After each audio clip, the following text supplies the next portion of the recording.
尊敬嘅各位女士、各位先生，大家好。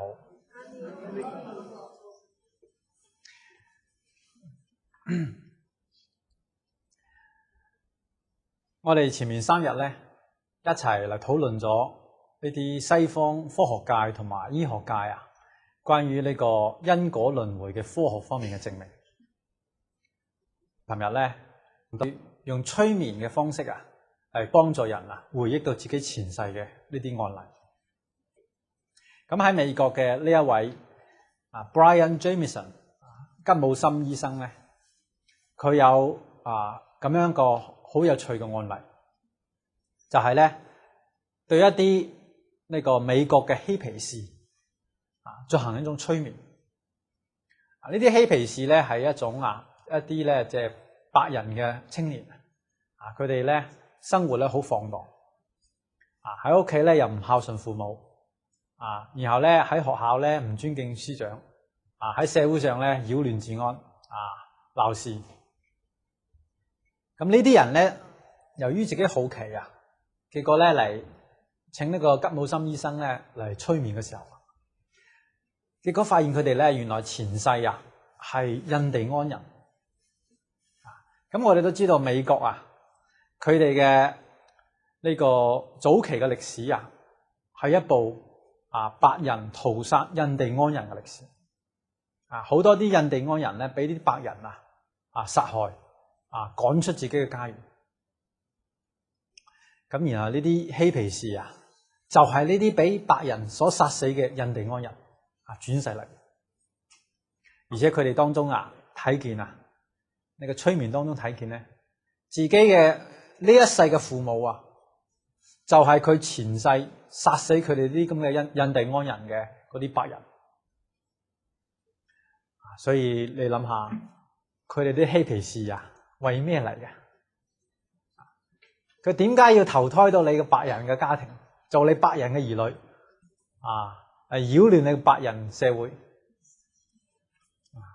嚟報仇嚟噶嘛？前世有呢個仇今一轉世咧帶住呢個仇恨嚟投胎。所以依家你話社會上好多呢啲咁嘅恐怖分子西方國家好驚嘅，最驚就係恐怖主義啦。呢啲咁嘅恐怖分子點樣嚟嘅？佢點解要喺你哋嗰個社會度製造恐怖咧？都係有前生嘅因果。呢啲咁嘅因果一定要去化解。心裏邊嗰啲仇恨如果唔化解嘅話，會越結越深。咁大家話啦，用乜嘢可以化解仇恨係咪用武力用兵器可以鎮壓，把佢啲仇恨鎮壓落去咧？唔可能。呢個仇越鎮壓就越深。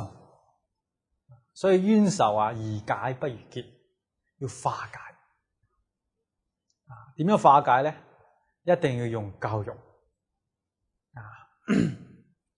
你睇下古人禮記上面講得好，建國君民教學為先。一個國家、一個社會乃至整個世界，最緊要係咩事教學。聖賢嘅教學倫理道德因果嘅教學，可以幫助和諧社會，可以幫助和平世界。咁一個社會最基本嘅單位係一個家庭。如果話家庭裏邊父子都不和啦，父母同子女之間都不和，咁呢個家庭就唔可能係和諧。呢個社會如果咁樣嘅家庭多咗啦，社會都唔可能和諧。咁我哋問下啲子女，點解今生今世佢唔肯孝順佢嘅父母咧？點解同佢嘅父母好似仇口咁樣？我哋都知道都係有前世嘅原因。好似呢啲嬉皮士，佢就係帶住仇恨嚟嘅，投胎喺你嘅屋企裏邊做你嘅兒女，佢點會話孝順你咧？所以依家啲社會上啊，好多呢啲新聞啊，講到咧啲子女啊，甚至殺害父母嘅，依家都唔係新聞。好似有一個咁嘅報道，一個13歲嘅男孩子啊，把自己嘅父母都殺害咗，毒死咗，為咗咩咧？騙取父母嗰種人壽保險金，攞呢個人壽保險嚟做咩啊？為咗買一個手機。咁樣嘅事情，依家現代社會都能夠發生。所以我哋知道呢個仔咧，肯定係報仇嚟嘅，報怨嚟嘅。呢個父母同子女本來係有天然嘅親情，依家既然出現咁樣嘅子殺父、子殺母嘅咁嘅現象，係因為我哋社會深度嘅污染，冇呢個聖言嘅教育，兒女唔知道父母嘅恩德。只懂得滿足自己嘅自私自利，父母嘅恩德真係深重如山。你睇下呢個古書詩經上面有一句話，佢話：哀哀父母生我劬勞，欲報之德，昊天罔極。父母嘅呢個恩德睇下從細到大點樣幫我哋養大，從懷胎開始呢個娘親咧就已經係謹慎小心生怕咧傷害咗自己嘅胎兒，一心一意咧就使到自己嘅胎兒能夠健康咁成長，將來可以平平安安出世。出世咗之後咧又係無微不至咁關懷。寧願自己食肚餓食唔飽都要滿足呢個細路仔佢嘅呢個使到佢能夠覺得溫飽，所以忍飢忍餓為咗就係盼望住呢個細路仔健康咁成長，快高長大。所以父母嗰個心我哋啲細路仔真係慢慢成長過程中都冇人知體驗。一路到自己有咗仔女啦，所謂養兒方知父母恩，父母嘅恩德真係浩浩蕩蕩無涯無邊，同個天同個地係一樣。如果佢唔知道咁樣嘅恩德，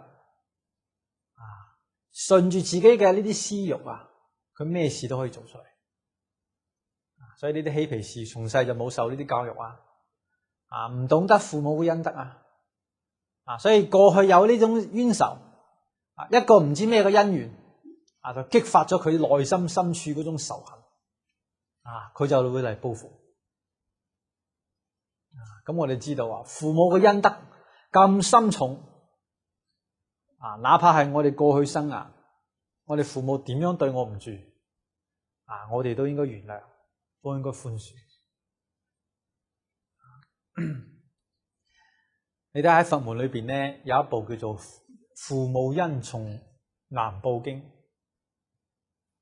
呢本經裏邊咧，釋迦牟尼佛同自己啲學生講到呢個父母嘅恩德真係無量無邊。佢用一個比喻佢咁樣講嘅，佢話假使有人位於爹娘，打骨出水，經8000劫，猶不能報父母深恩。呢個比喻咧就話，假如有一個咁嘅孝子，佢能夠為住自己嘅父母乜嘢都捨得得甚至可以捐出自己嘅骨髓出嚟咁樣孝敬自己嘅父母，而且唔係一次兩次，係經8000劫喺漫長歲月當中永無休止咁樣去供養，可唔可以報盡父母嘅恩德呢？佛講猶不能報父母恩德，報唔盡嘅。所以父母嘅恩德咁深重，佢即使係過去生中啊，對我再唔住啊，殺害我啊，點樣殘忍咁殘害我，呢一世生我養我嘅呢啲恩德啊，足以抵消啊。所以啊，對父母應該常常啊，懷住一種感恩嘅心，有呢種感恩嘅心，有呢種孝敬之心啊，先可以轉變啊前世嗰種因果，把前世嗰啲怨恨啊化為今日嘅孝順啊！呢啲從邊度嚟啊？一定要從教育嚟。你冇倫理道德嘅教育，冇因果嘅教育，佢點會識咧？所以好可憐呢啲嬉皮士啊，從細冇讀過弟子規啊，呢個冇接受過我哋嘅倫理道德教育啊，長大成人啦，就係嚟報冤報債啊！咁佢呢一生咧，當然咧唔會有幸福。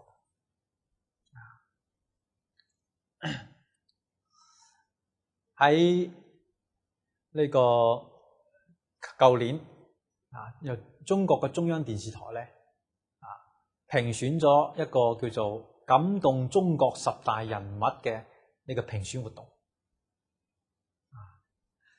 呢個活動中啊，評選咗10位感動中國嘅人物啊，其中一位叫做田世覺，係廣州嘅一位律師啊，山東人，一個大孝子。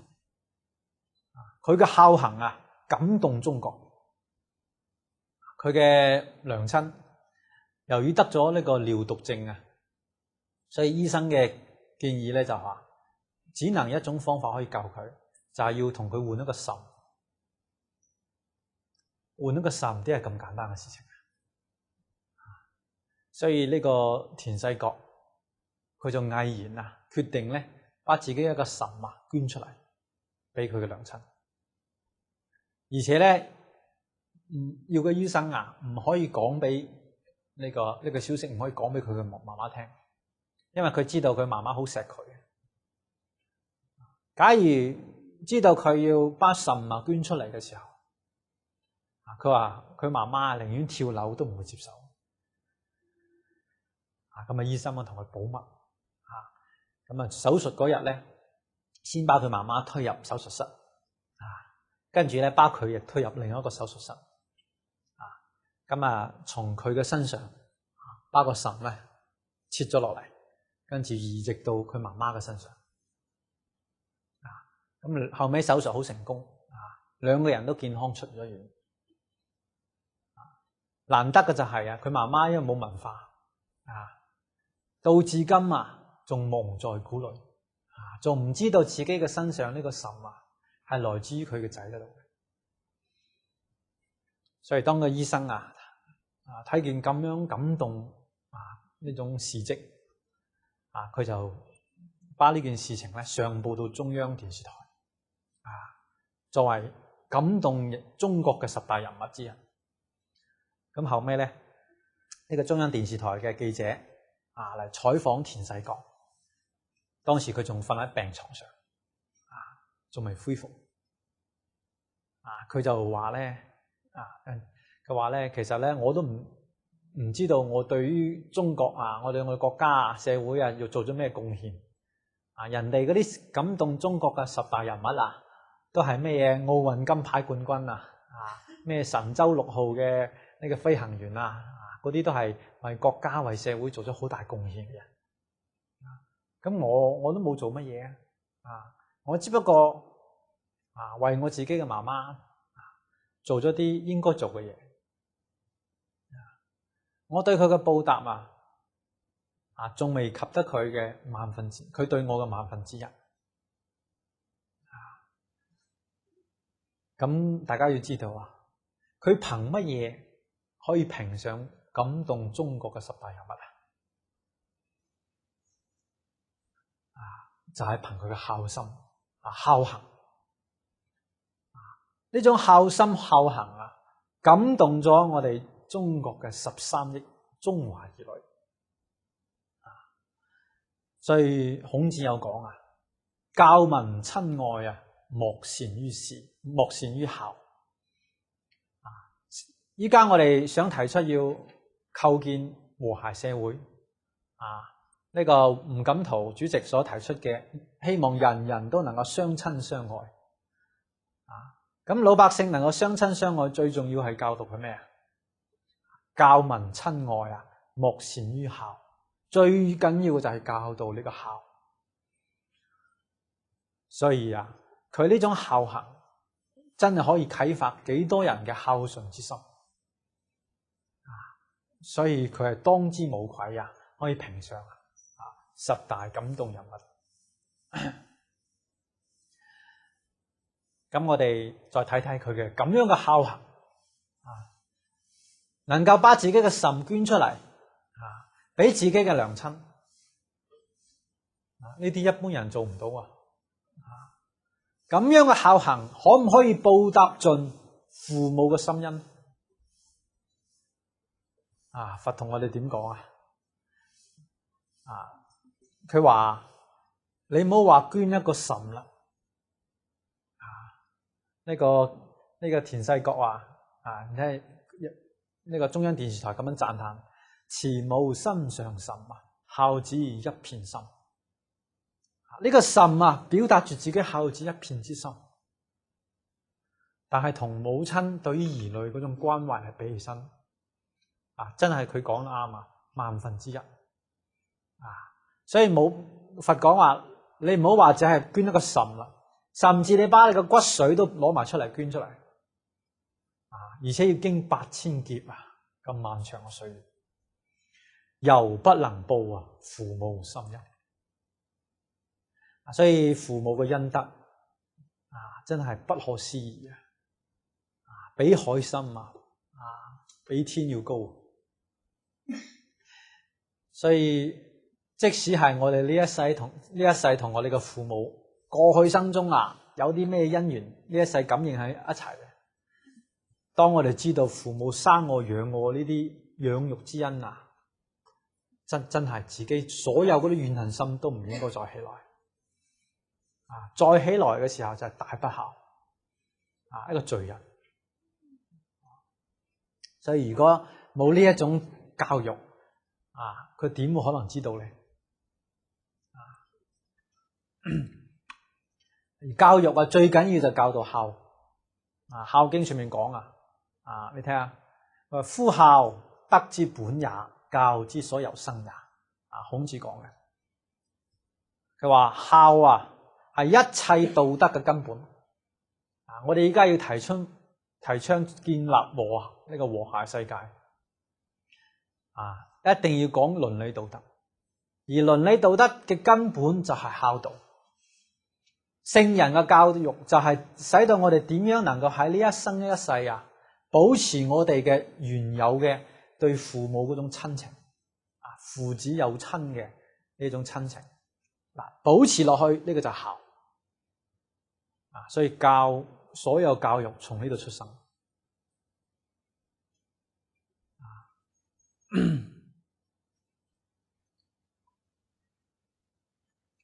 咁下邊咧，同大家再介紹另一個例子，係一位英國嘅心理學家，係1960年代咧，佢攞到英國牛津大學嘅心理學博士，亦都係著名嘅心理學家同埋輪迴學家。佢嘅名咧就叫做 Roger Wolger， 吳爾格博士。咁呢位吳爾格博士咧，佢有兩個都係幾驚心動魄嘅例子。一位咧係佢嘅病人，叫做波蘭。呢位女病人咧，佢就因為佢嘅心理病症揾呢個吳爾格博士嚟做催眠。當佢進入催眠狀態中佢就見到自己兩個呢個驚心動魄嘅人生。佢話佢見到自己喺好古老嘅年代之前做咗一個古老嘅部落裏邊嘅一個女人。咁嗰個部落裏邊咧因為冇嘢食鬧饑荒，結果咧呢個女人佢係啱啱生咗個細路仔，細路仔仲係個嬰兒嘅。佢由於太肚餓啦，竟然攞住一把斧頭把佢自己生出嚟嘅細路仔劈咗作為食物。咁就係嗰一世咧，呢個女人咧就俾一條野獸就食咗啦。呢個都係有佢因果。咁然後佢喺催眠當中睇住緊接住下邊一世佢嘅靈魂咧又去投胎啦。咁變成咗另一個部落裏邊嘅一個嬰兒出世啦。嗰個部落咧亦係冇嘢食，大家好飢餓。結果呢個嬰兒嘅娘親亦係用同樣嘅方法好殘忍咁把呢個嬰兒啱啱出世嘅嬰兒殺害咗。咁佢喺催眠當中見到喺呢個第二世佢自己變成嬰兒嘅時候，殺害佢嘅嗰個母親就係佢前世攞個斧頭劈死嗰個嬰兒轉世而嚟嘅。所以真係一步還一步真係古人講嘅禍福無門為人自招，善惡之報如影隨形。一個人一生係禍定係福其實根本都唔係天注定嘅，全係自己做出嚟，為人自招當你有個善心嘅時候，你就會有善報；當你有殘忍嘅惡嘅心嘅時候，你必然將來會得到惡報。善惡嘅報應就好似個影跟住個人身一樣，分唔開嘅。人嘅肉體帶唔走，咩嘢都帶唔走，自己嘅家財萬貫都帶唔走，帶走嘅係自己嘅業。所謂萬般將不去，都帶唔走，唯有業隨身。只有個業力善惡嘅報應跟住你嘅身去投胎。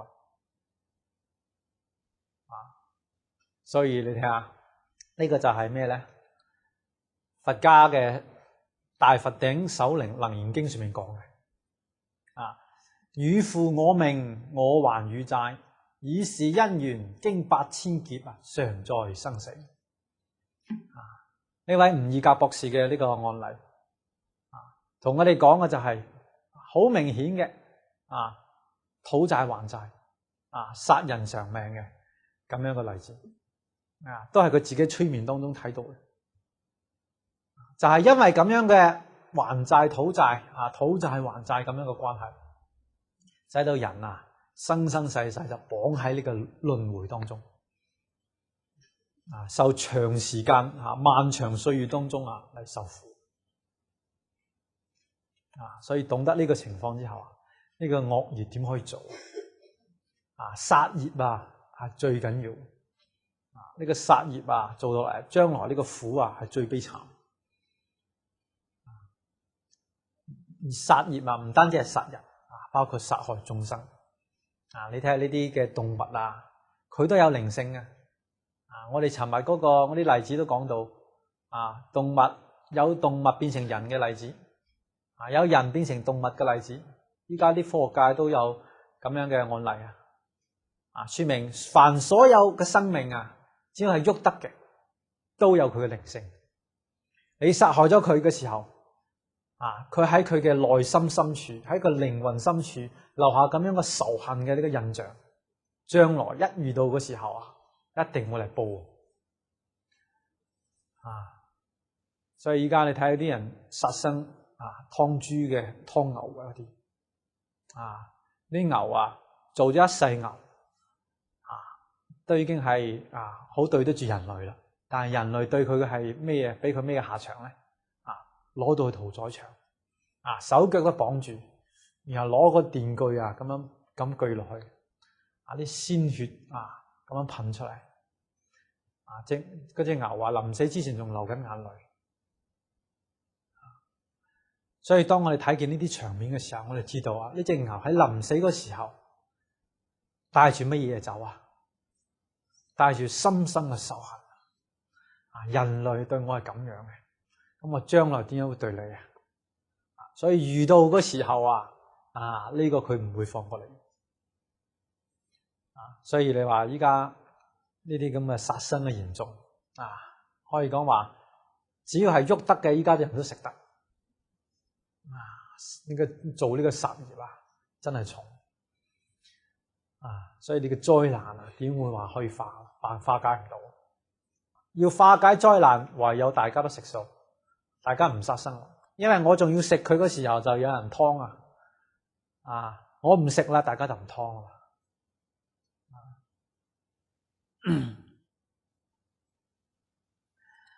好，下邊咧吳以假一個例子咧，係另一個女病人，佢叫做 Hildegard 希爾德格呢位女士。呢位女士咧，佢咧呢個人有一種心理嘅一種不正常嘅現象，就成日都諗住自己作為一個女人係上天對我嘅懲罰，成日有呢種諗法。佢就成日諗住咧，點解我要做女人咧？哎呀，呢個就係上天對我報應啦，就咁嘅，成日諗住咁樣。咁其實做女人咧唔係話唔好幾好佢就有咁樣嘅諗法。咁後尾咧就佢做催眠咁喺催眠狀態下咧，呢個吳以假博士同佢引導入咗呢個定嘅狀態之後，就回憶起佢自己兩個前世。呢兩個前世係互相關聯比較近呢個前世咧，佢就睇見自己作為一個女人係生活喺中世紀嘅歐洲一個女人。咁呢個女人嗰世係你俾3個士兵強暴而死，死得好悲慘。咁呢件事呢個佢嘅悲慘遭遇係有前因嘅。咁佢喺催眠當中有回溯到佢更前一世發現咧佢更前一世咧做咗個男人，係一個男人嚟嘅，而且係一個好強壯嘅一個男人。呢個男人心好壞呢個仲好淫亂專門咧就強姦同埋殺害啲婦女。佢以此咧認為自己好健壯所以呢個就同太上感應篇所講嘅以惡為能。佢覺得佢自己越惡就越有能力佢唔知道將來個果報幾悲慘咁由於佢咁樣嘅罪行就係嗰一世咧，有一日佢就騎住一個高頭大馬呢個男人呢個喺高頭大馬上，佢仲喺度得意忘形嘅時候，就突然間咧就從嗰個馬上邊就滾咗落嚟結果咧把自己條頸都跌斷咗自己嘅胸部個頭部都受到重傷。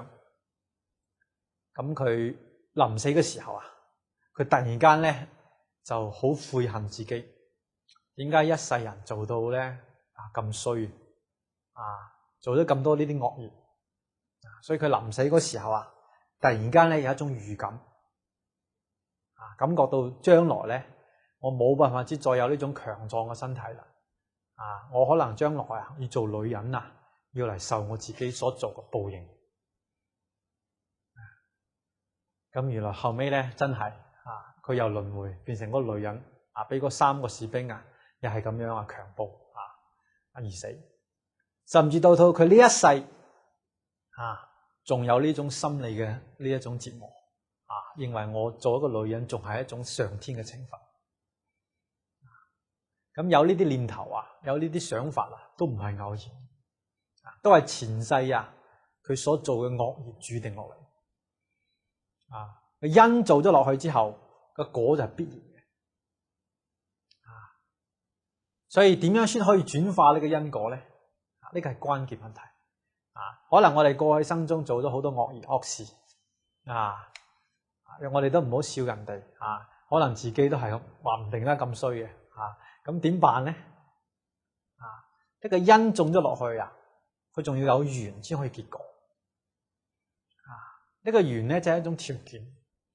個因就好似一個種子，你種入到土壤裏邊咧，淋水啊，有陽光啊，有土壤啊，佢先可以慢慢發芽結果。如果你冇呢啲把個種子放落個冰箱度，佢永遠都結唔出嚟。所以個緣好緊要。呢個土壤啊、水分啊、緣要使到個種子有滋生、有生長嘅環境。所以我哋如果果然係前世做咗惡因我哋唔可以要呢個惡因有佢滋生嘅土壤，唔好俾佢呢種土壤，唔好要佢生長。所以呢一生咧一定要斷惡修善。斷惡修善咧就等於係把呢個惡嘅種子封到個冰箱裏邊凍結起嚟，佢就唔再發芽啦。佢冇生長嘅土壤。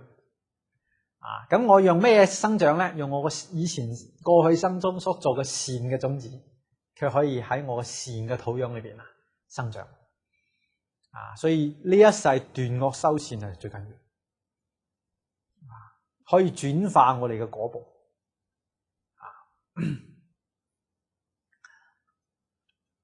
如果唔轉化呢個問題就好嚴重。好似我哋尋日咧有傾過一個明朝嘅方孝孺。呢位方孝孺咧佢就係嗰個蛇王轉世而嚟。佢嘅呢個方孝孺嘅父親年青嘅時候就燒死咗800幾條嘅紅蛇，滅咗人哋蛇嘅一族。所以呢個蛇王就係嚟抱夢發咗個毒誓，我都要將來滅你嘅族。所以後尾就轉成方孝孺。咁呢個蛇王咧，可能係一個好有道德學問嘅一位仙蛇仙所以生到人間咧都係剛正不阿嘅大忠大義之人。喺歷史上方孝孺都係歷代受人敬仰嘅。因為佢大忠大義。佢係唔肯屈服於逆賊，唔肯屈服於呢個逆賊。但係咧，佢自己都唔知道，方孝孺自己都唔記得咗自己前世啦。佢嚟呢一生其實就係嚟討債，嚟滅佢方家嘅一族嘅。所以呢種因緣係不可思議。佢唔係話唔想孝順。但係佢呢種因緣逼住咧，就係咁樣個事實就產生啦，就係使到佢整個方家滅咗10族。所以因果個報應我哋話係不由人嘅意志而轉移，唔係話你想唔報都就可以唔報，唔係一個因種咗落去，依家有緣啦，碰埋一齊啦，果就一定會現前，逃都逃唔甩。唔好話方孝孺呢個就算佛都避唔開呢個因果。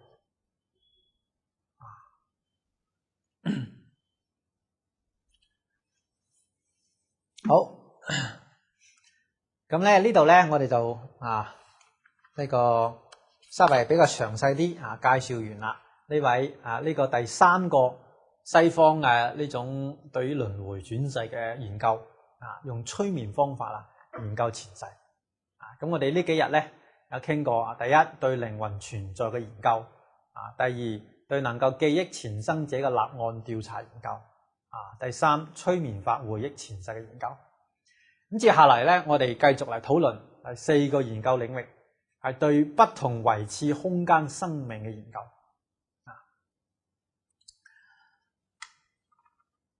所謂不同維次空間生命係乜嘢咧？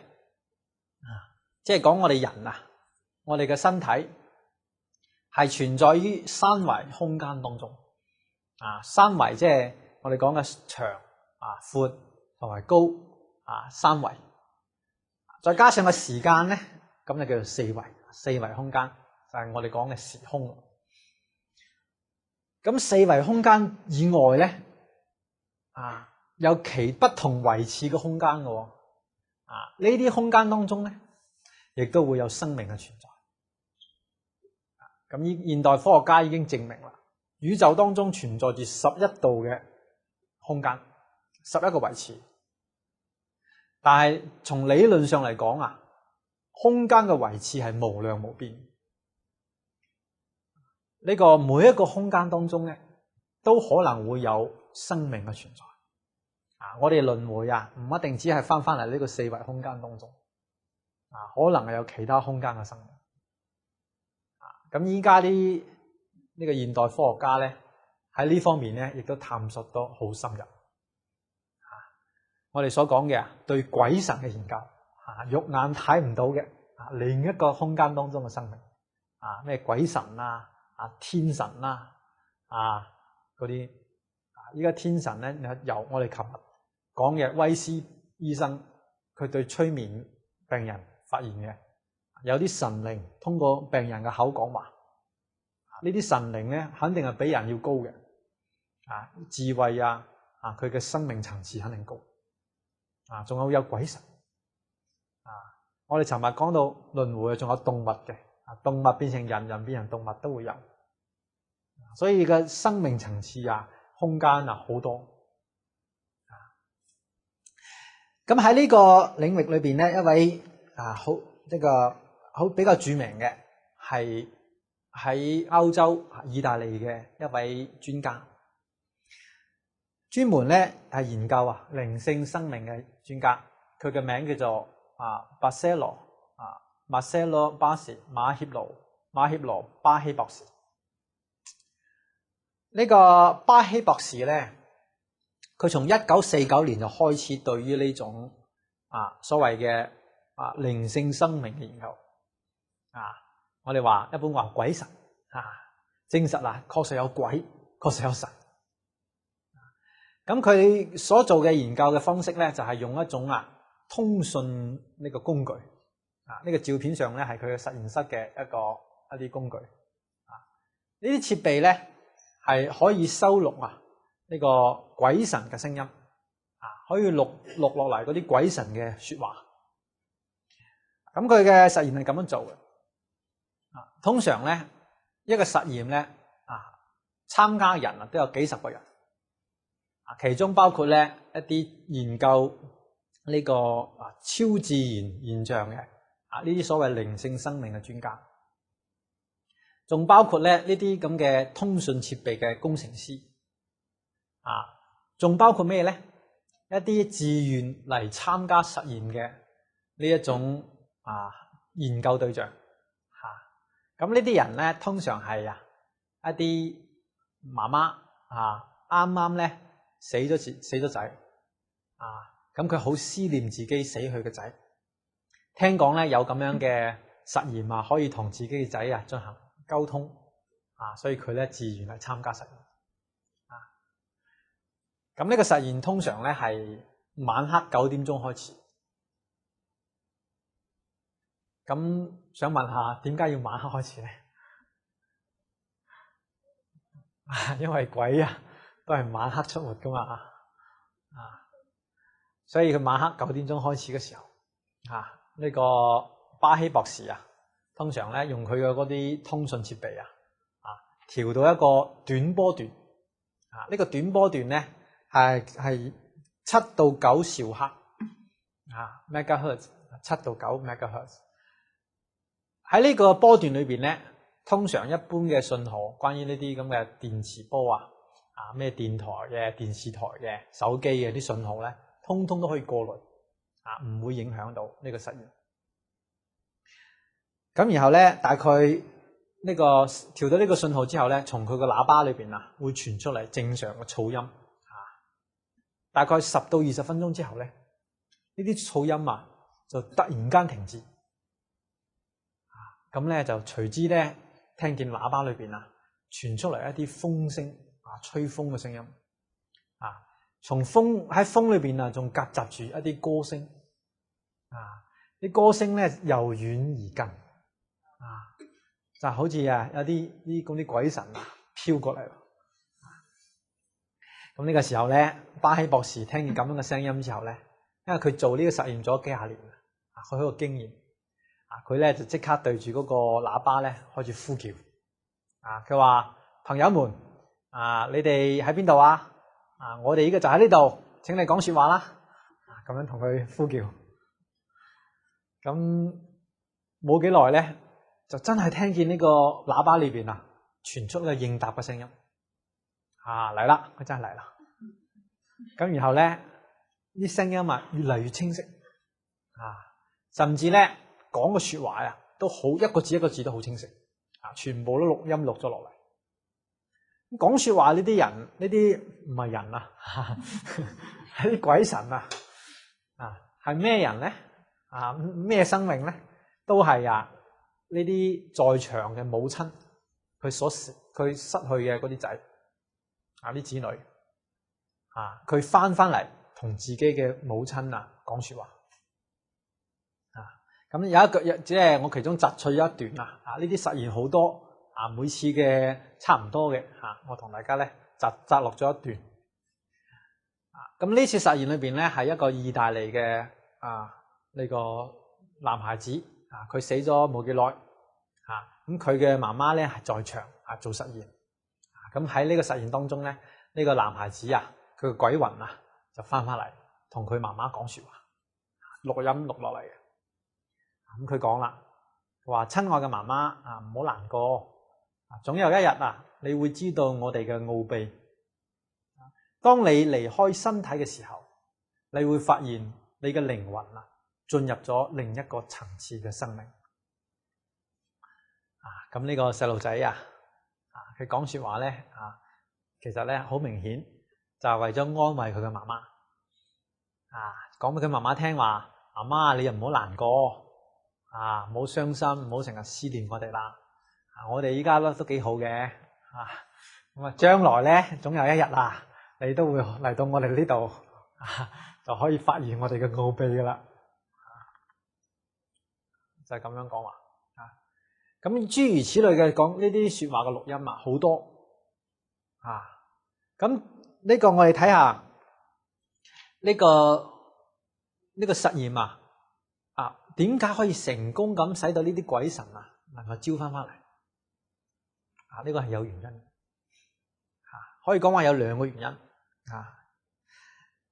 第一個原因咧就係在場做實驗嘅呢啲媽媽佢因為好思念自己嘅仔自己嘅仔死咗冇幾耐係嘛梗係做媽媽覺得好傷心啦成日都諗住佢懷念佢呢種思念嘅力量就係一種磁力好似磁性一樣可以把佢嘅喺遠方嘅呢種靈性可以黐翻返嚟所以我哋呢個心能量好犀利我哋諗乜嘢思念乜嘢只要係真誠心誠懇懇咁去諗佢思念佢嘅時候佢就會嚟所以你宗教裏邊所講嘅你話念佛呢個念一句南無阿彌陀佛呢個阿彌陀佛佢就會嚟點解？因為你誠誠心心咁諗住佢諗住佢嚟嘅時候咧佢真係會嚟你念佢嘅呢個鬼神佢都會嚟啦更何況話你睇呢佛菩薩係更高嘅靈性嘅生命咧咁第二個原因咧除咗呢個心裏邊真係咁樣思念佢之外仲要要呼叫佢好似呢個巴希博士做實驗嗰時一聽見呢啲風吹草動嗰時候即刻去呼叫話朋友你哋嚟啦你哋喺邊度同佢接上頭咯呢個呼叫呢種聲音聲波就係一種能量佢可以感通我哋頭先講話心念係一種能量因為心嘅起伏就產生波動呢個波動可以通不同維持嘅空間可以接通咗佢母親同個子女之間嘅接通係一種咧親情嘅接通呢個父母思想子女呢個父子有親呢種係一種子女當然都係思想佢嘅母親呢個父母同子女嘅咁樣嘅親情就叫做孝道呢個孝經上面都講孝悌之志啊，通於神明啊，光於四海，無所不通，冇咩通唔到嘅。呢個宇宙當中都可以通嘅。呢個心念嘅能量，所以我哋念佛啊，念呢啲其他高層次生命嘅時候，嗰種念啊一定要純，一定要真係可以通啊！就好似子女啊念住自己嘅父母嘅時咁樣啊，好真切咁樣去念，呢種真誠心就能夠通上啊！呢啲高層次嘅呢啲佛菩薩啊，呢啲靈性生命又係咁樣念我哋啊，佢就念想住幫助我哋啊，好似父母念子女，我哋好似子女念父母，呢個心就通啦，啊，咁就可以互相見到。咁除咗心念之外咧，仲要口念啊，所以好似個巴希博士用呼叫嘅方式，啊，一叫佢就嚟啦，啊，你念佛佢就念出聲啊，念阿彌陀佛咁樣，呢種聲波啊就可以叫嚟，你叫嗰個鬼就嚟。啊，所以我哋做細蚊仔嘅時候啊，喺大人都提醒我哋啊，一去到嗰啲荒郊野外啊，黑蒙蒙嘅地方啊，千祈唔好叫鬼，啊，一講到鬼，一叫到鬼，鬼就嚟啦，呢個都有道理嘅，啊，你叫咩就嚟，咁我哋要叫佛，唔好叫鬼。好，咁啊。呢種實驗咧，巴希博士啊，佢可以講做咗幾廿年啊。最成功嘅一次咧，係喺2004年12月5日啊，最近呢一次啊。呢次成功嘅實驗成功之處咧，喺邊度咧？係有兩個地方。第一個地方咧，就係參加呢個巴希博士嘅呢個實驗嘅人啊，有30幾位資深嘅教授學者啊，都係世界著名嘅專家。啊！佢哋嘅參與，使到呢個實驗啊，好富有科學性同埋真實性。咁第二個方面咧，就係當呢啲靈性生命嘅聲音出現咗之後，頭先講話嘅時候，咁呢個巴希博士佢就把佢嘅嗰啲電磁信號嗰啲接收嘅呢個儀器就關掉咗。意思即係話咧。呢個聲音喺喇叭裏邊出現嘅時候，我把所有嘅接收嘅儀器全部關閉，佢唔可以再接收啦。睇下呢個聲音仲可唔可以繼續？結果發現咧，呢個聲音喺個喇叭裏邊繼續落去，冇因為話我關閉儀器、關閉接收，佢就冇啦，繼續。咁說明咩問題咧？說明嗰個儀器唔係話呢個真正接收呢個不同維持空間生命信息嘅嗰個工具唔係嗰個媒介你把佢關閉咗之後咧，佢呢個聲音可以繼續落嚟，佢唔會依賴於你嘅通訊工具咁佢用乜嘢嚟接通咧？係咪嗰個心人嘅心先可以通呢個法界。物質係限於呢個三維空間當中，佢受限制，所以你唔可以用三維空間受三維空間限制嘅嗰啲物質嚟去感通，去超越呢個三維空間嚟去感通其他維持嘅空間，唔可能。所以從呢度睇出嚟咧，乜嘢可以超越空間？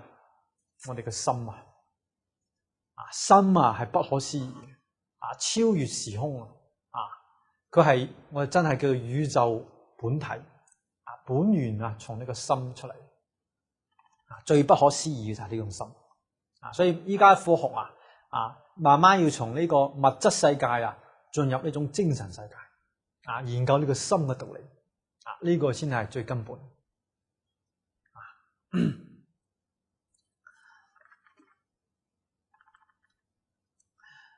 咁除咗呢個心之外咧，當然佢仲有呢個語言呢個溝通呢個溝通招請佢哋翻嚟都好重要好似頭先講嘅呢個巴希博士呼叫佢嗰時嚟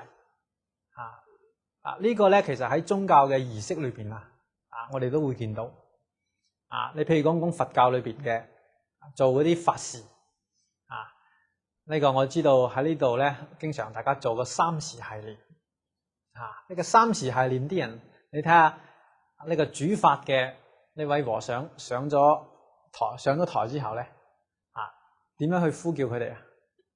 第一句話要叫乃爾亡靈遭此聖緣自以嚴肅威儀來臨坐下，所以嗌佢哋嚟到嚟到呢度坐低叫啲亡靈嚟到呢度，呢個就係呼叫所以咧呢啲其實咧都係有可以用科學去研究嘅呢種現象，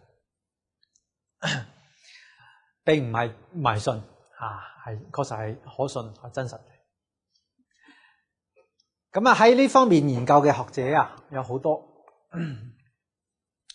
簡單咁介紹下佢哋嘅名對於鬼神靈性生命研究嘅專家咧，包括英國嘅 David Fonton 博士，佢係利物浦John Morris 大學心理學教授，佢有一本代表作叫做《真有死後嘅生命嗎》，咁佢嘅答案係真有，死咗之後仲會有生命嘅存在，個靈魂係不滅嘅。仲有德國嘅 Ernst Sankoowski 博士咧，係德國科技大學嘅物理學教授，佢嘅代表作有以通訊工具與未知生命嘅對話，亦都係同巴希博士所做嘅研究差唔多，用呢啲通訊工具同嗰啲未知生命啲鬼神進行對話交流。仲有意大利嘅 Felix Macy 博士一位意大利精神研究會嘅主席，東通咧都係研究呢啲所謂嘅不同維次空間生命。咁依家科學主要嘅研究都係用呢種通訊工具咧嚟收錄佢哋嘅聲音說話同佢哋交流，同佢哋溝通。咁依家咧能唔能夠用一種拍攝嘅技術嚟拍攝出嗰啲鬼神嘅形象咧？依家喺科學上面仲係一種挑戰。我哋話見鬼啦，可唔可以見鬼啊？依家咧係仲係慢慢仲要喺呢方面進行探索。但係喺偶然嘅時候咧，人真係可以用相機把個鬼嘅形狀可以拍攝落嚟，真係可以見鬼。咁喺前年2004年2月嘅時候咧，有咁樣個偶然嘅機緣出嚟，就係一位印度嘅學者咧，佢去一個呢個原始森林裏邊進行研究去調查研究一個土著部落，佢個部落喺個原始森林裏面生活嘅。咁喺路上咧遇到一位日本嘅學者，又係都係搞呢啲人類學嘅研究。咁兩個人咧就一齊嚟到呢個部落度，同呢個部落咧一齊生活咗幾日。咁呢個部落咧啲人都相信佢哋自己嘅祖先係生活喺一個墓園裏邊，一個墳墓嘅墓園裏邊。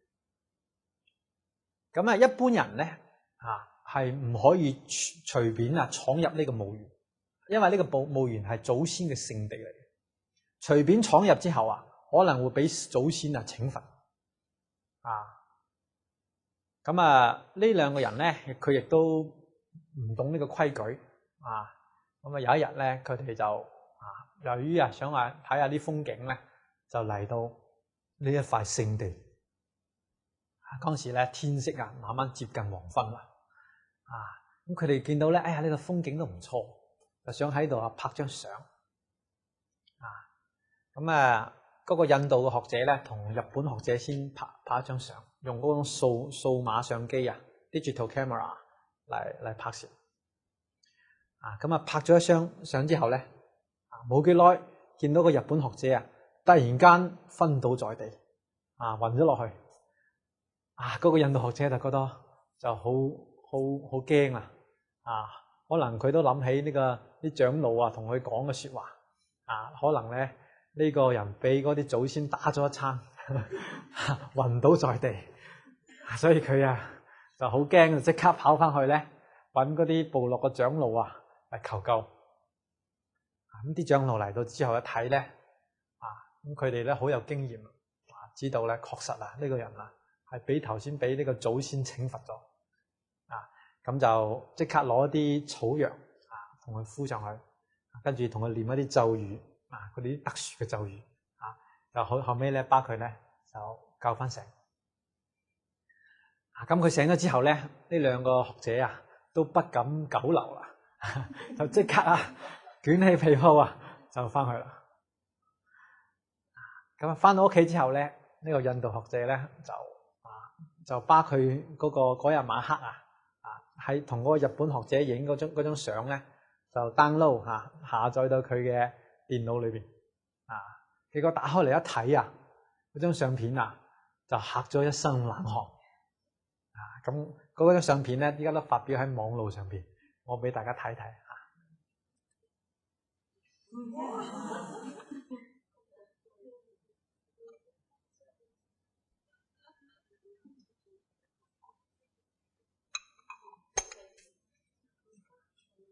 呢張相片咧，確實咧睇見嗰個日本學者後身後企住一個鬼影。呢個鬼影咧又冇眼睛又冇腳㗎，真係好得人驚，毛骨悚然。我哋仲係我哋話唔好叫鬼叫鬼就嚟，亦都唔好去念嗰個鬼，成日諗住個鬼晚黑瞓唔着覺。咁我哋可以分析一下，呢個人點解可以用呢個數碼相機可以把呢個鬼影拍攝咗落嚟？咁呢個係有佢科學嘅原理。我哋話人咧眼睛所見到嘅光波叫做可見光。可見光喺整個光波當中咧係佔咗2%。換句話嚟講，我哋人只可以睇見2%嘅嘢。宇宙當中98%啲嘢咧，我哋見唔到。我哋而家都知道好多光我哋見唔到嘅，咩 X 光紫外線紅外線咩伽馬射線、宇宙射線等等，呢啲光我哋肉眼睇唔到。我哋睇到嘅光係好微嘅一部分。但係咧呢啲即係不可見光有啲咧可以喺相底可以感光。譬如講咧，以前用嘅嗰啲相底佢可以感應 X 光X 射線好似我哋醫院拍片都要攞啲相底嚟感光嘛，把啲 X 光咧即係感光到相片上面，然後睇你個內臟。所以相片所感光嘅嗰個光波會比我哋可見光要闊，即係感得多一啲。咁依家用嘅數碼相機咧就更加科學啦。佢一個感光嘅顆粒一點咧就叫做一個像素一個 pixel。呢個一個 pixel咧，佢係代表一個感光嘅單位。好似我哋依家相機話有500像素嘅，或者係700像素嘅，嗰啲都係指感光嘅嗰個質量佢感光顆粒嘅多少。咁嗰啲感光顆粒咧，佢可以咧所感嘅光又比個相底所感嘅光又要闊啦。所以依家啲數碼相機你都可以用喺天文嘅拍攝上面，把啲宇宙裏邊嘅我哋人睇唔到嘅射線佢可以拍落嚟。咁所以我哋人睇唔到個鬼影嗰個相機可以拍落嚟咧，呢個都可以值得相信。咁我哋希望咧，隨住呢個科學嘅發展科技嘅發展可以有更好嘅拍攝技術將來咧就能夠把啲鬼影拍得更真實，可以見多啲鬼。但係我哋要知道我哋見唔到嗰啲鬼可能鬼就喺我哋身邊。唔好話一定要眼見為實，眼唔見嗰啲唔係話唔真實可能就喺我之間中間都唔知有幾多個呢啲咁嘅不同位置空間嘅生命啦。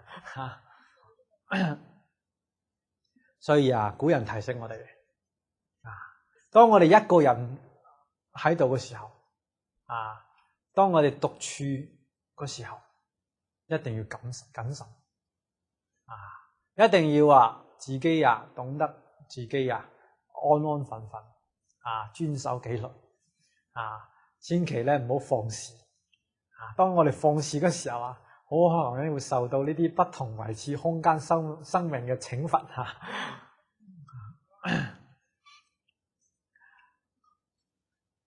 好，咁下邊咧同大家嚟介紹第五個呢個西方對於輪迴研究嘅呢個領域，所謂嘅特異功能者對於輪迴嘅出進研究。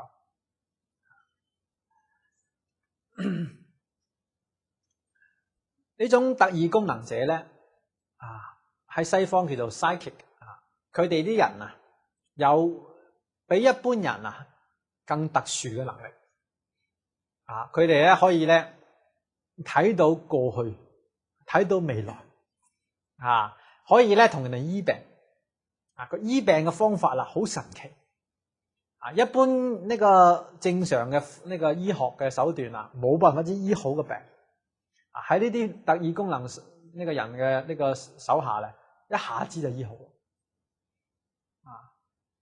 咁呢啲人咧，通常佢哋可以觀察人嘅前世咁佢哋對於呢個輪迴研究有好大嘅促進作用。喺美國咧，早期有一位好著名嘅特異功能者，佢嘅名叫做 Edgar Cayce 愛德格海西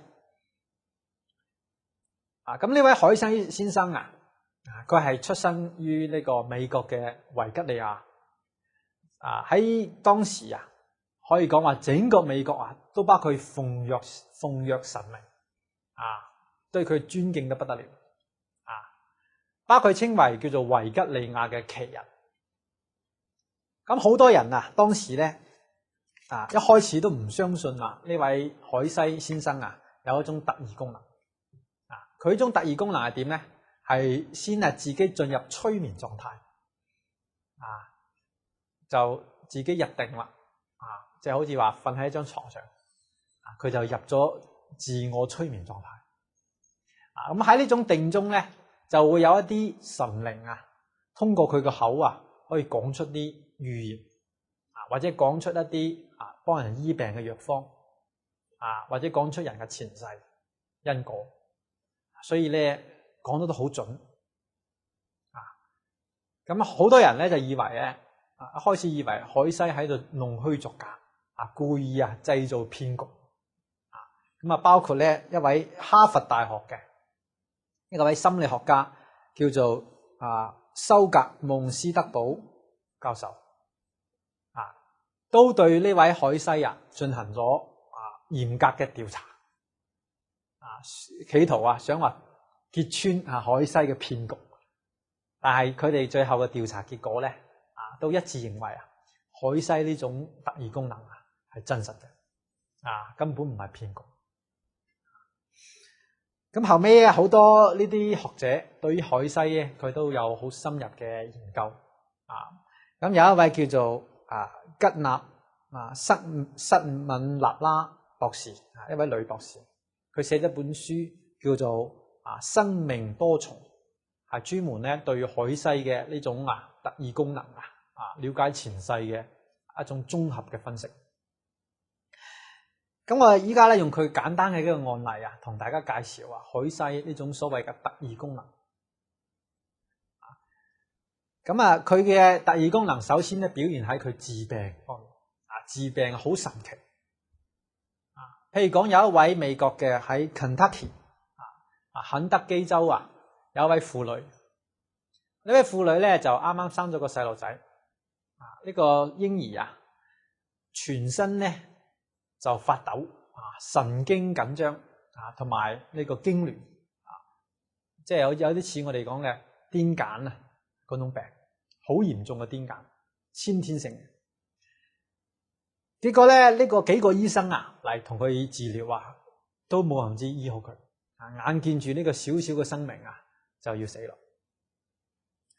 咁呢個媽媽咧就覺得好絕望。後尾咧聽見有海西，就請海西啊，同佢用呢種特異功能啊，嚟幫佢嘅細路仔醫治。咁啊，海西進入咗自己嘅催眠狀態下，就同佢咧開咗個藥方。呢個藥方咧係一種叫做癲茄嘅一種毒藥。呢種毒藥一般人食咗會死嘅。所以醫生咧就堅決反對，唔俾食呢種毒藥。但係咧呢個絕望嘅母親啊，已經冇其他方法啦，只好話最後試一試啦。咁結果呢個藥俾個細路仔食咗之後，好快脆咧，佢全身就唔發抖，冇幾日咧，佢就慢慢恢復翻健康。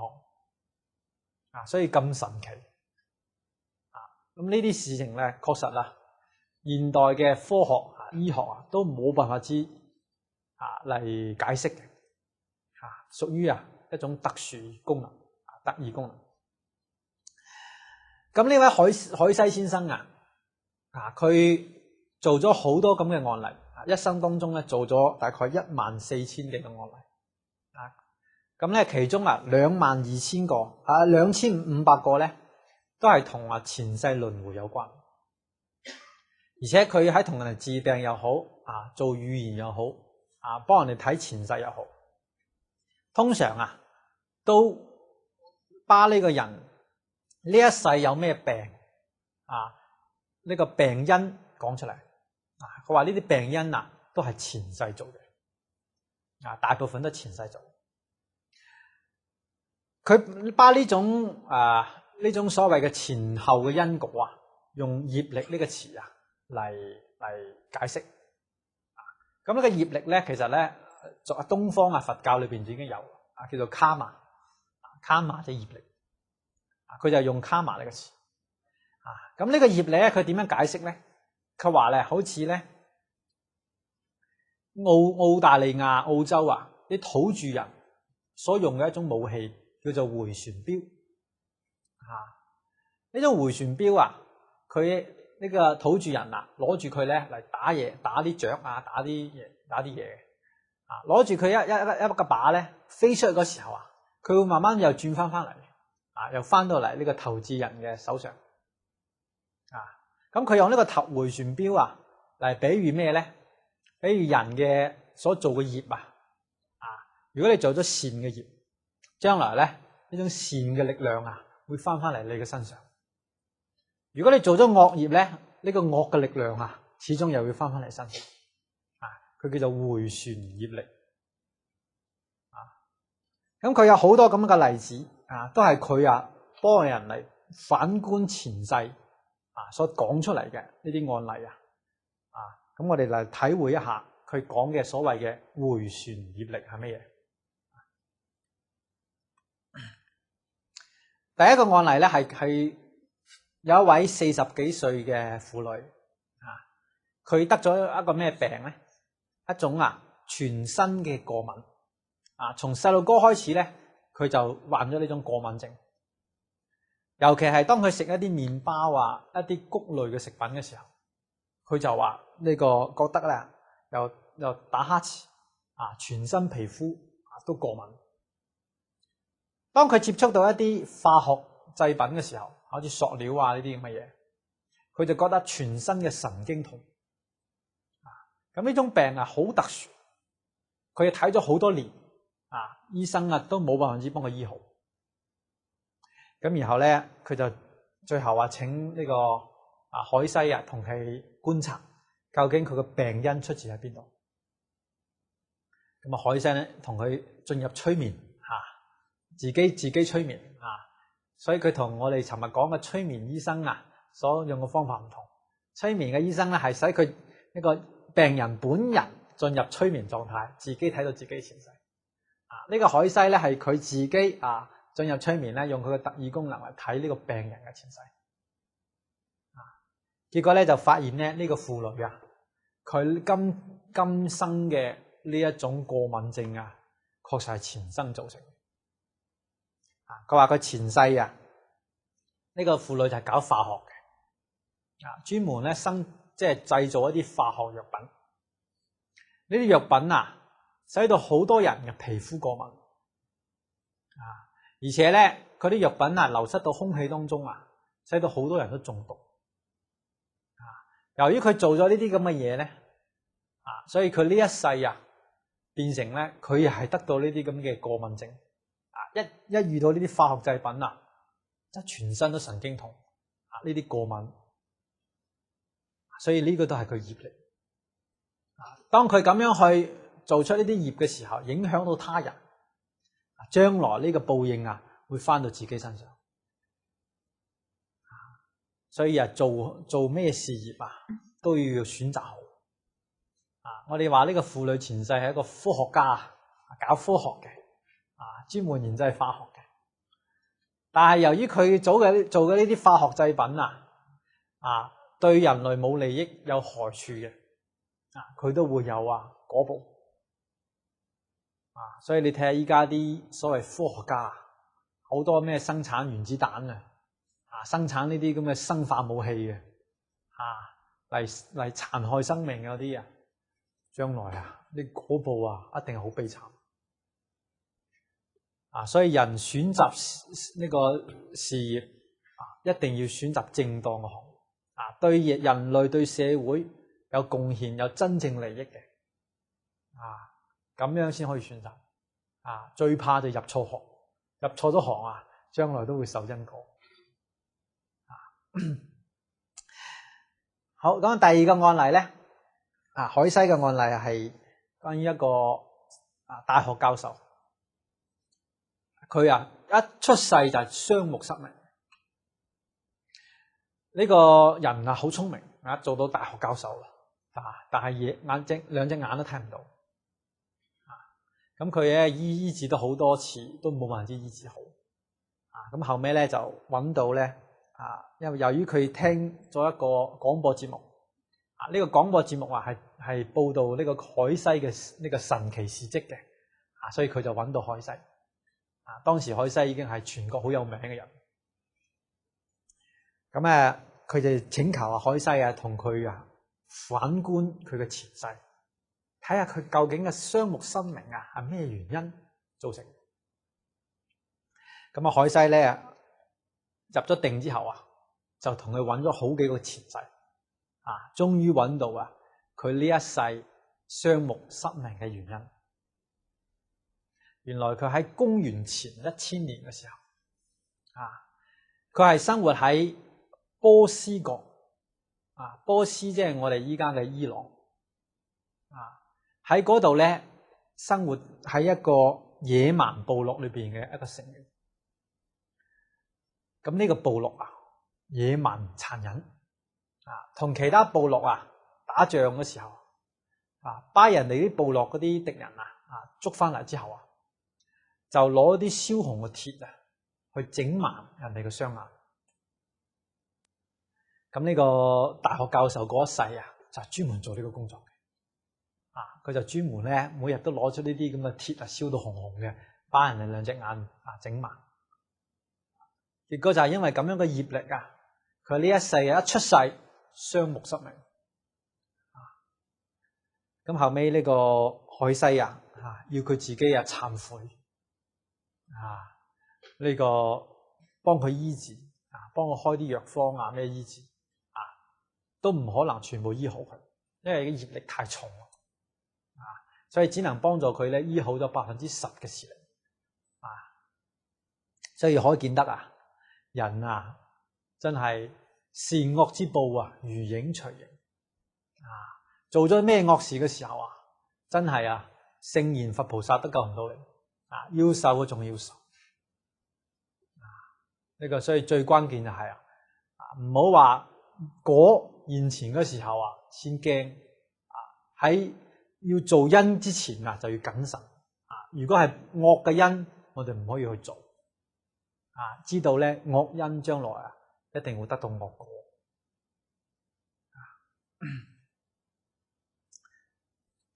好，第三個案例咧，海西嘅案例係一位婦女佢得咗一種好嚴重嘅婦科病。呢個案例講俾我哋聽咧，人啊唔單止啊，我哋嘅行為啊，如果係不善嘅話，將來啊都會有果報。而且啊，我哋嘅心態如果不善，有一種唔好嘅念頭啊，唔好嘅思想啊，都會有果報。咁呢一位婦女咧，當佢喺青春期開始嘅時候啊，佢就患上一種嚴重嘅婦科病月經失調結果咧佢個病使到佢咧每一個月都要瞓喺床上2個禮拜好嚴重。佢咧因為呢個病咧都自己覺得成日羞恥見人咁佢嘅性格慢慢變得好孤僻好內向。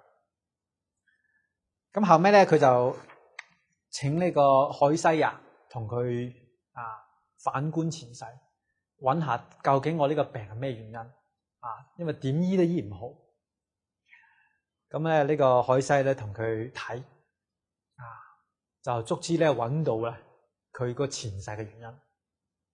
原來呢個婦女呢個女人咧喺有一世係喺法國路易14統治嘅時候，佢係一個天主教嘅修女修女就好似出家人一樣佢一世人唔結婚嘅呢個修女咧對於呢個天主教嘅經典好熟悉聖經呢啲經典可以講話倒背如流。但係佢嘅問題係咧，佢唔係攞住呢啲聖經去自己規範自己去修自己，反而咧攞住呢啲聖經去對照人哋去規範人哋所以成日都睇見呢個人咧犯咗呢條戒律嗰個人咧做嘅嘢同呢個聖經唔啱一日到黑咧就睇人哋唔啱嘅地方攞住個聖經好似照妖鏡一樣照人哋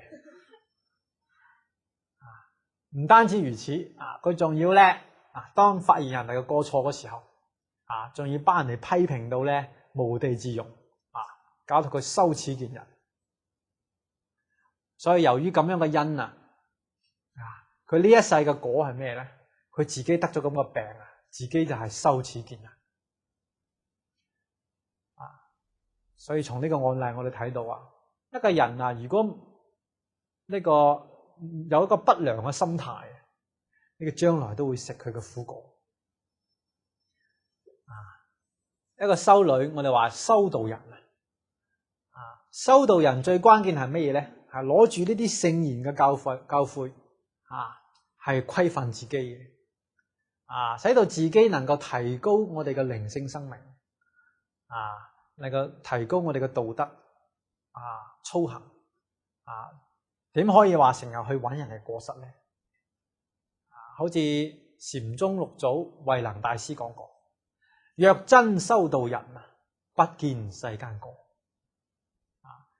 真正修道之人佢唔會見世間人嘅過錯不見世間過我自己攞呢啲聖言嘅教育去修正自己都來唔及啦仲有嗰啲閒功夫去理人哋去睇人哋呢樣唔啱嗰樣唔啱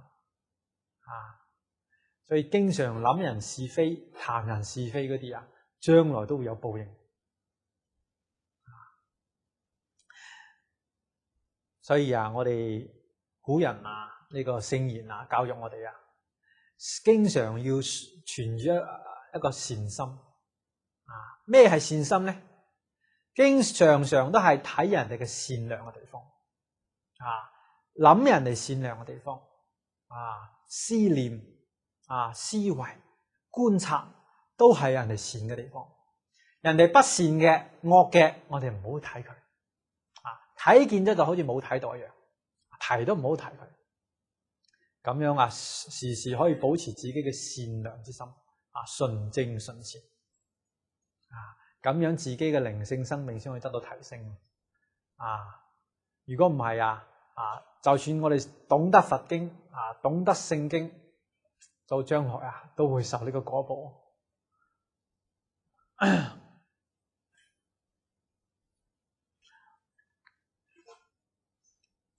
好，咁下邊咧仲有一個案例亦都係講明咧，如果人有一種不良心態嘅時候，佢會得到咁樣可怕嘅呢啲病。呢個係一個34歲嘅男子叫做保羅道爾賓。佢34歲嗰年咧患咗一個多發性嘅硬化症。呢個一般嘅稱為咧叫做呢個側睡側睡腦即係佢嘅症狀咧係全身嘅神經萎縮咁佢嘅病症咧就係右手同右腳、右腿右邊嘅肢體全部萎縮咁樣嘅病症。咁佢有妻兒子女本來全家都要佢嚟撫養，結果佢依家失去咗工作能力就好苦咁好多啲朋友見到佢好淒涼所以咧就攞啲錢嚟幫助佢但係呢個人咧佢冇感恩嘅思想唔單止冇感恩嘅思想仲成日咧有一種怨天尤人嘅情緒成日怨恨，成日都不平佢成日埋怨嗰啲醫生啲醫生點解都唔好幫我醫好我病，搞到我咁樣仲要埋怨好多呢個周圍嘅人甚至把自己嘅怨氣發洩喺嗰啲嚟幫助佢嘅人身上搞到啲人咧都對佢敬而遠之好傷心呢啲人真係有一日到黑都係指天罵地嘅見人就鬧嘅嗰啲人個心常常處喺自私當中親為當中不平怨恨怨天尤人充滿住佢嘅心裏邊，佢心成為咗惡毒嘅場所。咁你話有咁樣心態嘅人，佢個病會唔會好唔可能嘛，只會越嚟越嚴重。你睇下我哋尋日提到嘅日本嘅岡本勝博士水結晶嘅呢個實驗，人如果存有一個好嘅心態，就可以使個水嘅結晶好美好如果成日都係咁樣惡毒嘅心態，個水結晶就好難睇，好核突所以你話佢即係整個心都係咁惡毒嘅心，佢嘅身體肯定係越嚟越差所以佢嘅病越嚟越重。後尾咧就揾到海西嚟求救。咁海西咧同佢呢個入定之後觀察佢，就同佢講你呢個病係你前世一個不良心態造成嘅。咩不良心態咧？因為你前世嘅心裏邊充滿住自私充滿住怨恨，唔懂得感恩。呢啲心態咧導致你呢世有咁樣個病你自作自受。咁然後海西咧同佢開咗個藥方，同佢開咗個咩藥方咧？係一種心藥呢種心藥可以專門係治心病嘅。呢個人有心病要佢食心藥。咁呢副心藥咧其實冇副作用嘅，大家都可以食所以我哋咧攞出嚟咧一齊品嘗一下。呢個海西點同佢講咧？佢話務必要把呢一種負面嘅情緒從心裏邊去除事事都有回報不差絲毫。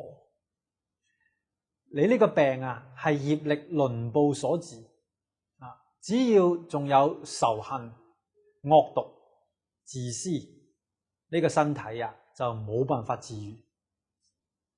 要改變身體嘅狀況啊，首先應當改變思想，必須採取措施，改變你對環境、事物同埋同事嘅態度。任何嘅治療方式啊，都唔可能促成啊完全嘅康復啊，除非你淨化你嘅靈魂，先係你嘅希望。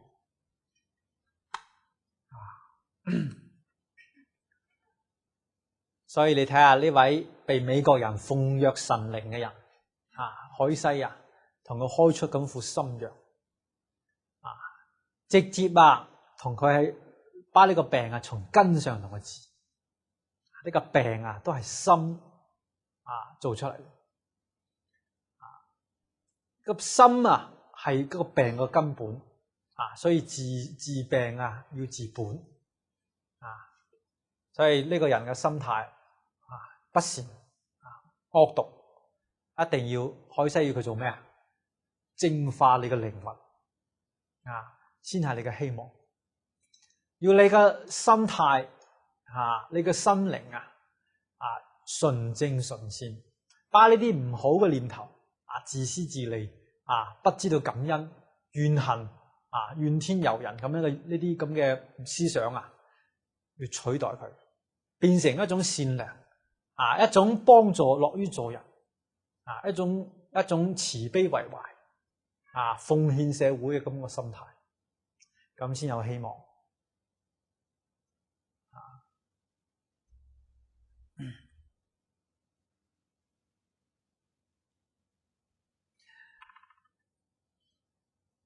好啦，咁我哋咧到依家為止咧，基本上把我哋西方呢個世界裏邊即係幾廿年來對於生命輪迴因果報應嘅呢啲事實真相嘅科研我哋簡單咁介紹啦。咁我哋依家咧做一個簡單嘅總結。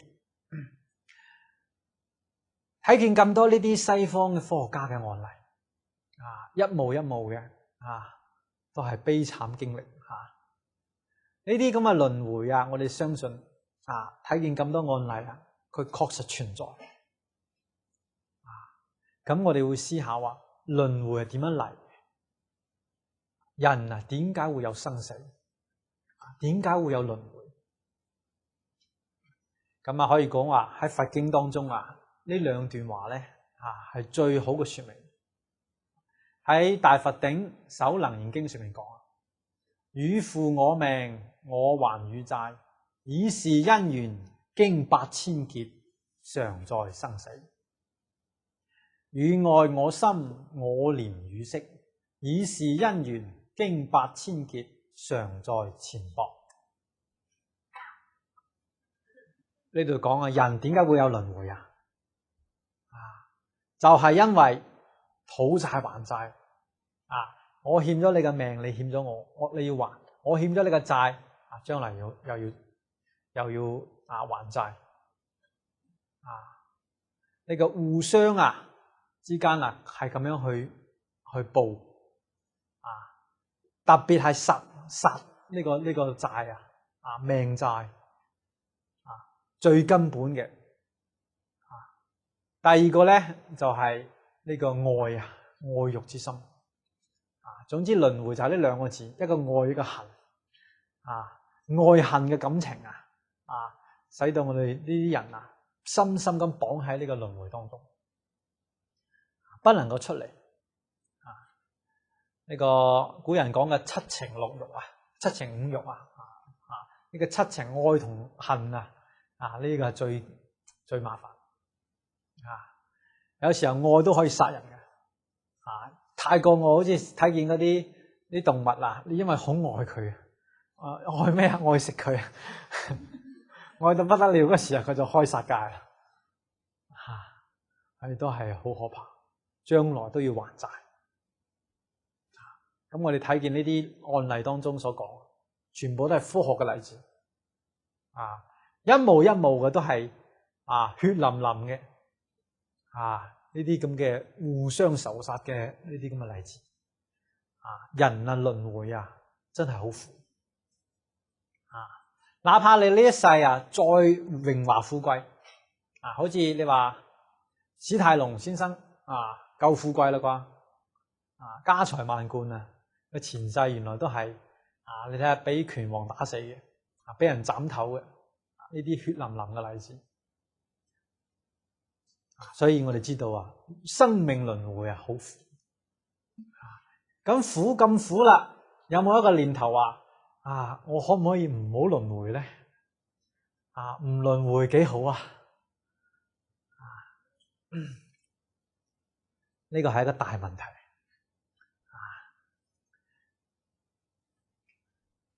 輪迴可以超越嘛？可唔可以超越輪迴？既然咁辛苦啦，點解仲要喺裏邊唔肯回頭咧？咁呢個問題確實係個大問題。依家嘅科學家咧，只係研究到咧證明有輪迴但係仲未有提出可唔可以超越輪迴呢個大問題，更加冇辦法子去回答呢個問題。咁呢個問題答案喺邊度咧？咁即係縱觀人類嘅歷史可以講喺佛陀教育裏邊先真正有答案。佛教對於輪迴可以講係世界上描述得最完整嘅一門教育。佢所講嘅呢個都係宇宙人生嘅真相，所以佢係一門教育。佢唔好簡單咁理解成一門宗教。呢個係釋迦牟尼佛用佢高度嘅智慧我哋話佢係一種更高嘅靈性生命。佢所俾大眾嘅呢個揭示宇宙人生真相嘅呢門教育，唔單止描述出輪迴呢啲真相，仲講俾我哋聽超越輪迴嘅方法。所以科學未來嘅科學真係需要依靠佛教去指導。科學家假如都讀佛經嘅話咧，將來佢哋真係對科學嘅發展會好大出眾。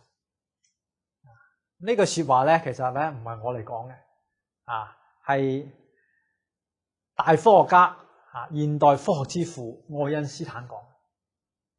我哋知道愛因斯坦係呢個相對論嘅提出者，為現代物理學為太空嘅探索提供咗堅實嘅理論基礎，獲得諾貝爾物理學獎，成為現代嘅呢個時代週刊所評為嘅20世紀嘅偉人。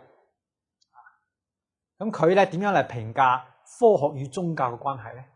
我哋睇下佢喺一篇科學與宗教嘅評論文章裏邊點樣講。呢個係佢嘅原話。愛因斯坦講話咧，未來嘅宗教將是宇宙嘅宗教，應建立在宇宙萬物合而為一嘅意識上。哇！呢句話提出嚟就唔簡單啦。佢居然可以從科學嘅角度能夠理解到宇宙萬物係合而為一，係一體嘅。下邊講嘅就好精彩啦。佢話佛教正是以上所描述嘅嗰種宗教。若問邊一種宗教可以應付現代科學進展嘅需求，咁呢個宗教就係佛教。所以你睇愛因斯坦確實嚟講，我哋好佩服佢，高度嘅智慧，淵博嘅學識，能夠為現代科學已經指明咗前進嘅方向，應該依靠佛教。因為點解啦？佛教唔單止係符合科學，而且佢超越科學。咁我哋睇下依家科學冇辦法解決嘅難題，佛教裏邊點樣解決？輪迴可以超越嘛？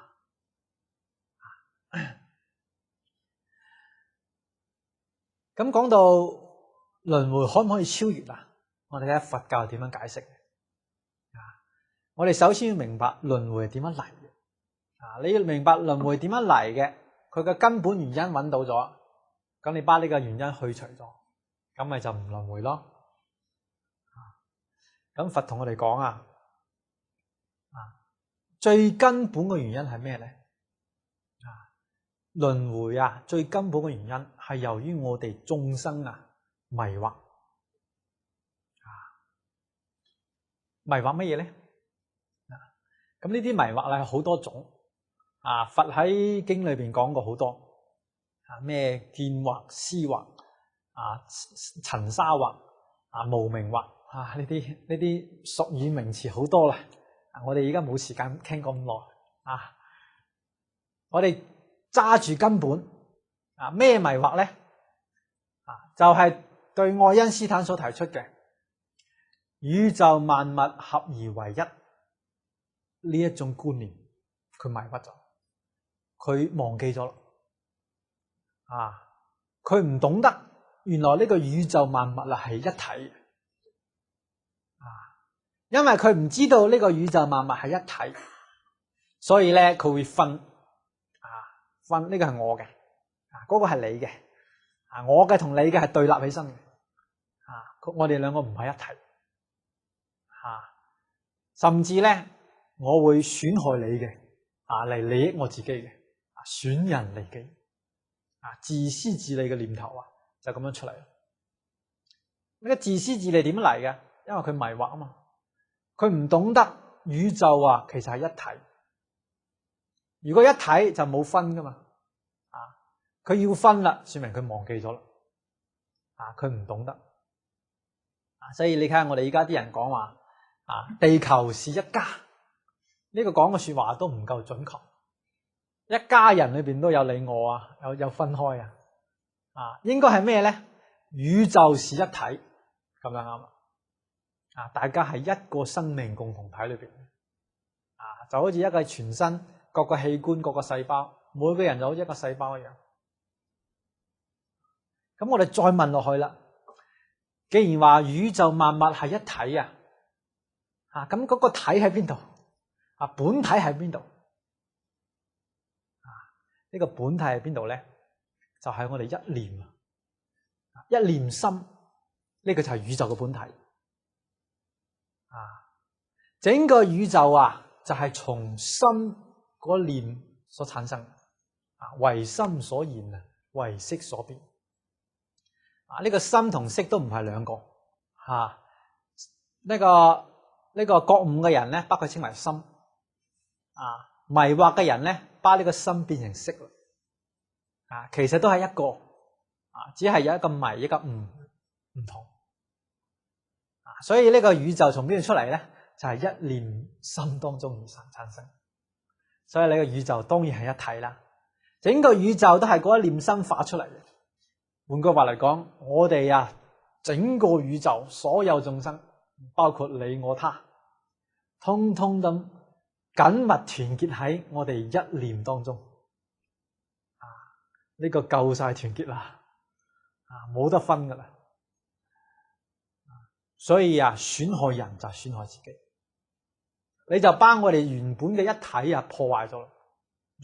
等於自傷所以真正嘅聖人教導我哋要明白咩懂得咩叫自愛。點為之自愛？知道呢個宇宙係一體。你損人就唔係自愛啦，你愛人先係自愛。所以你明白呢個道理之後咧，講老實話，你就係聖人，你就係佛啦。佛就係活喺邊度咧？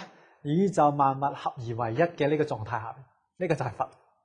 呢個就係聖人。我哋本來個個都係咁嘅。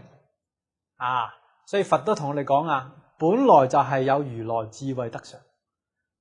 儒家講嘅，我哋人之初性本善，本來就係本善。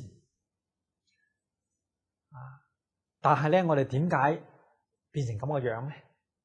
我哋依家聽咗之後，我哋都可能知道原來宇宙萬物合而為一嘅，咁我哋一睇啦。咁依家你可能知道，可能一出咗門就唔記得咗。一行到街面上嘅人撞到你一下，你即刻咧嬲爆爆咁同人講，你盲咗眼啦！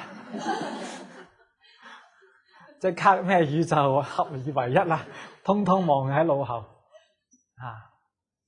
呢個係乜嘢？呢個就係三字經講啊嘛，啊性相近，習相遠，一個習氣嚟嘅啊，因為太耐啦嘛，成日習慣咗啊損人利己嘅，習慣咗自私自利嘅啊，所以咧境界一現前咧，乜嘢宇宙萬物合而為一，通通唔記得晒啊！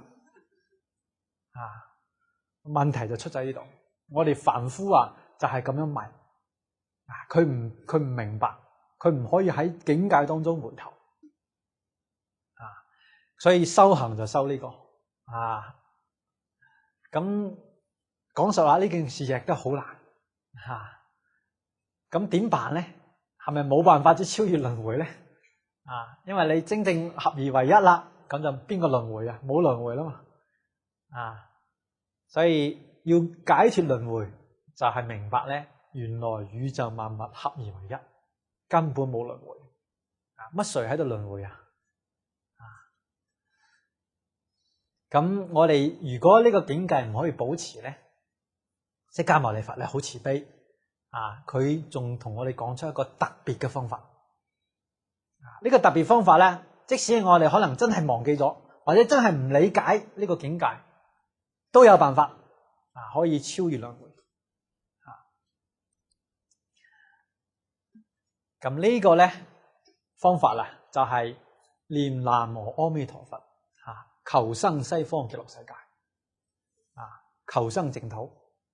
呢種方法咧係最保險嘅方法，可以咧幫助我哋求生極樂世界咧啊。去咗極樂世界就永遠唔受輪迴啦。咁你會問啦？極樂世界喺邊度啊？攞嚟俾我睇下吓。阿彌陀佛喺邊度啊？啊，點解我念極都唔嚟嘅？咁你要明白呢個道理啊！呢個宇宙嘅本體啊，就係呢一心啊。當我哋呢個心啊迷惑顛倒嘅時候啊，就叫做有污染啦。呢個污染嘅心啊，佢都會現呢個法界，現呢個境界。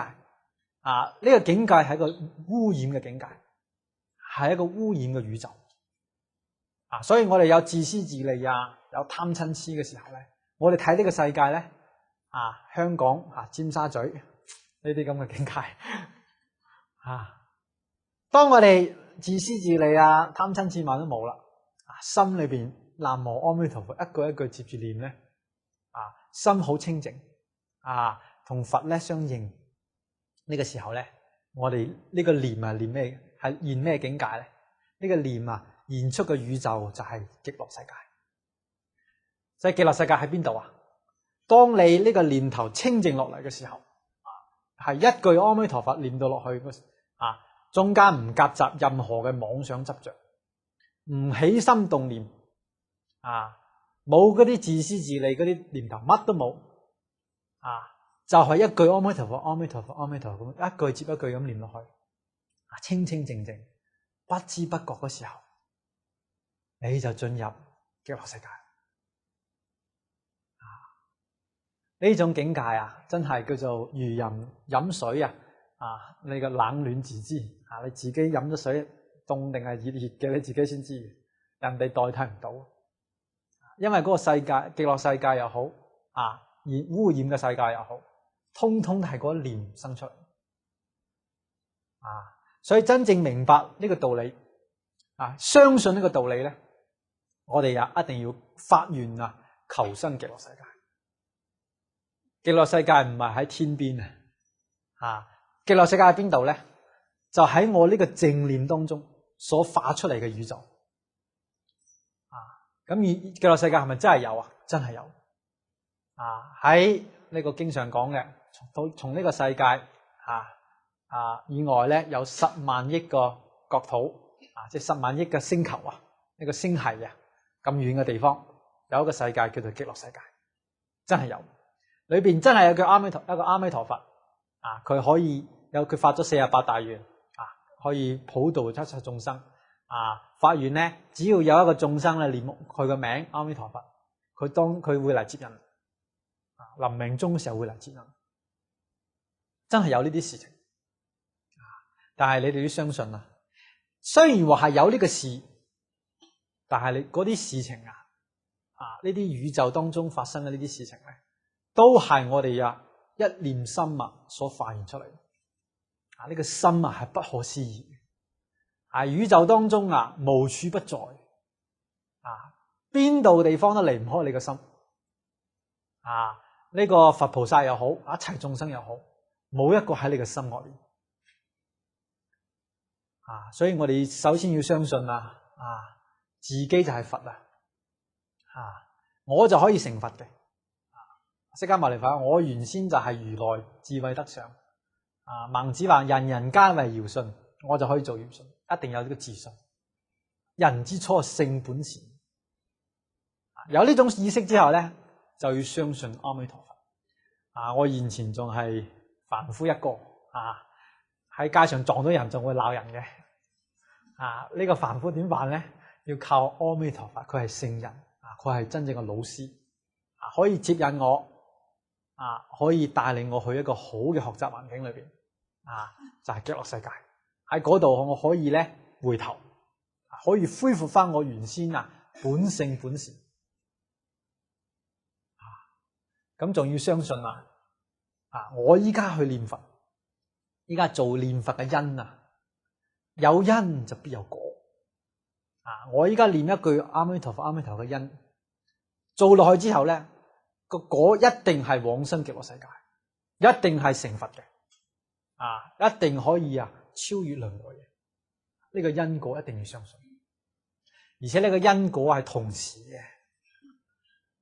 唔好認為我依家念阿彌陀佛念到幾時我先可以見佛你咁樣擔心咧都冇必要。點解咧？你念一句阿彌陀佛呢個因種落去嘅時候，即刻嗰個果就現前啦。就喺你一句阿彌陀佛嘅念中你就現出極樂世界。不過咧，你未覺察得到你未覺，因為心太粗個因果嘅同時唔係話我因過咗幾年先結果。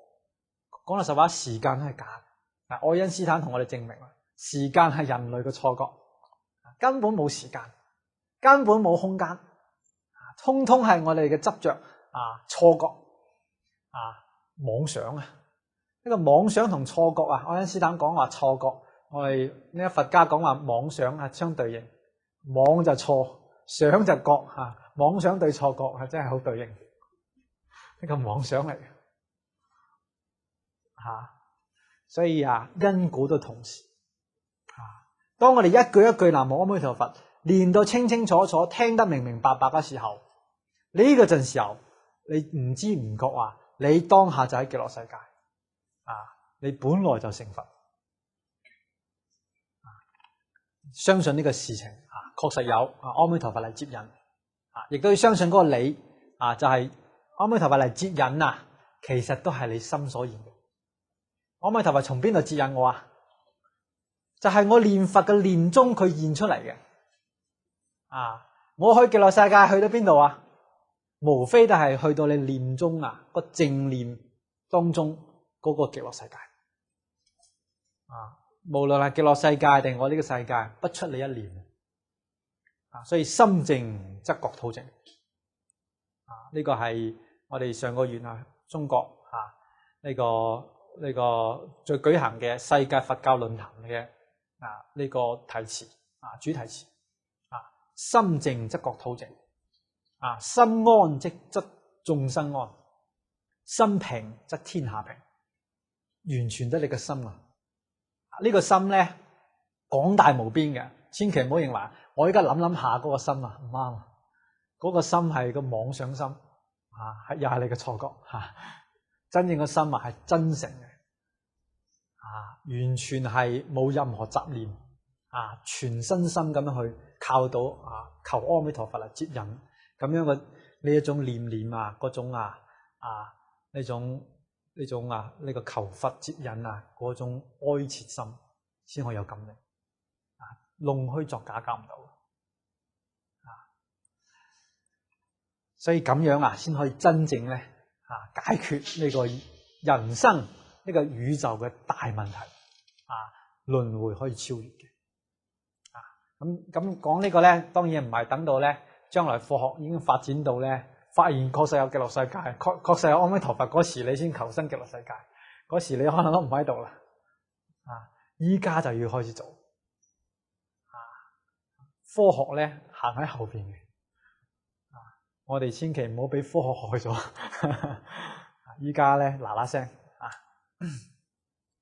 好，最後咧，我哋想用幾句話結束我哋呢4日以來嘅講座。第一句話，大量嘅科學證據為我哋揭示輪迴決定存在。